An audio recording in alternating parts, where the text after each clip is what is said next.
ذلك الكتاب لا ريب فيه هدى للمتقين.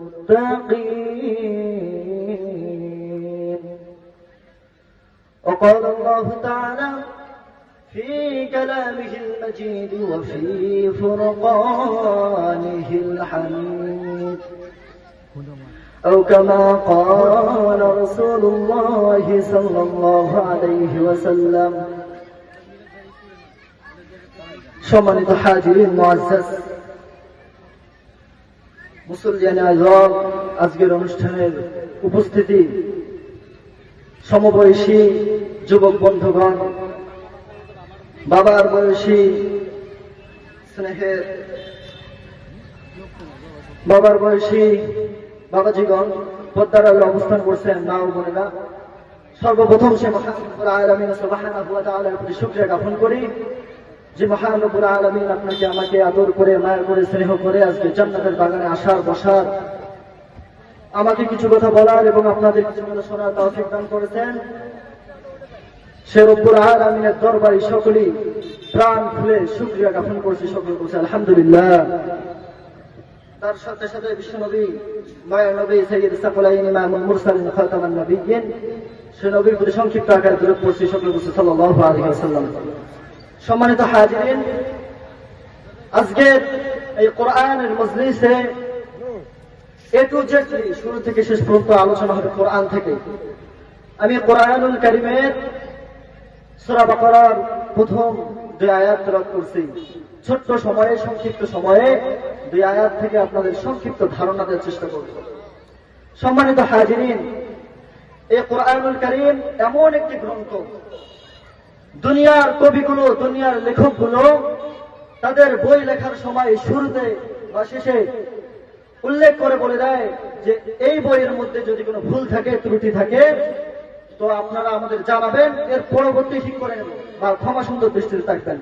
সম্মানিত হাজিরিন, আল্লাহ পাক রব্বুল আলামিন কোরআনুল কারীমের ক্ষেত্রে কথা বলেন নাই।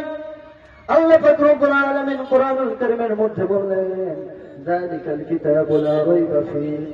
ও দুনিয়ার মানুষ সকল, তোমরা শুনে রাখো, তোমরা জেনে রাখো, দুনিয়ার কবিগুলো, দুনিয়ার লেখকগুলো লেখার শুরুতে যেমন ক্ষমা চেয়ে নেয়, মাফ চেয়ে নেয়, সেরকম আমি আমার গ্রন্থে, আমি আমার বইয়ে, আমি আমার কালামে এই জিনিসটা করিনি। আমি সর্বপ্রথম দুনিয়ার মানুষগুলোর প্রতি চ্যালেঞ্জ ছুড়ে দিয়ে আমি আল্লাহ রাব্বুল আলামিন নাযিল করলাম যালিকাল কিতাবু লা রাইবা ফীহি হুদাল লিল মুত্তাকিন। এই কোরআনুল কারীমের মধ্যে কোনো ভুল নাই, কোনো ত্রুটি নাই। সম্মানিত হাজিরিন, আমরা এমন একটি গ্রন্থ পেয়েছি, এমন একটি কালাম পেয়েছি যার মধ্যে কোনো ভুল নাই, ত্রুটি নাই।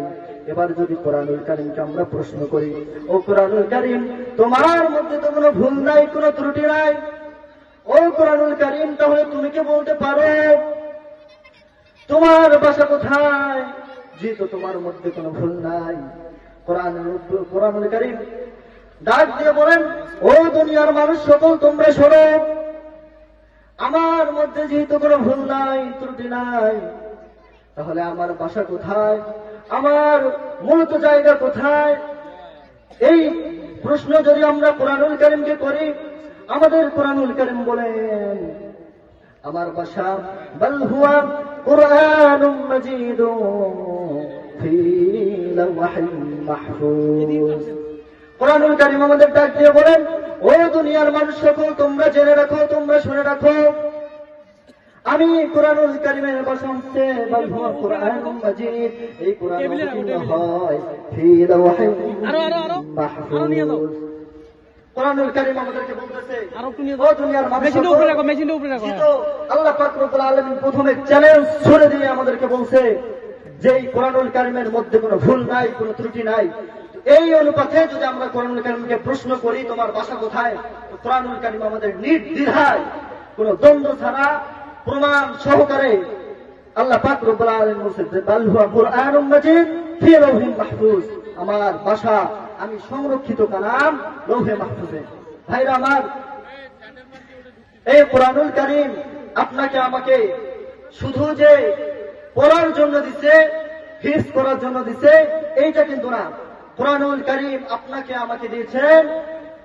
যদি আমরা এটা প্রশ্ন করি, হে কোরআনুল কারীম তুমি কেন এসেছো, যেহেতু বুঝলাম তোমার মধ্যে কোনো ভুল নাই, কোনো ত্রুটি নাই, তোমার আসার কারণ কি? সম্মানিত হাজিরিন, কোরআনুল কারীম আমাদের ডাক দিয়ে বলেন, ও দুনিয়ার মানুষ সকল তোমরা শোনো, আমি কোরআনুল কারীম কেন এসেছি।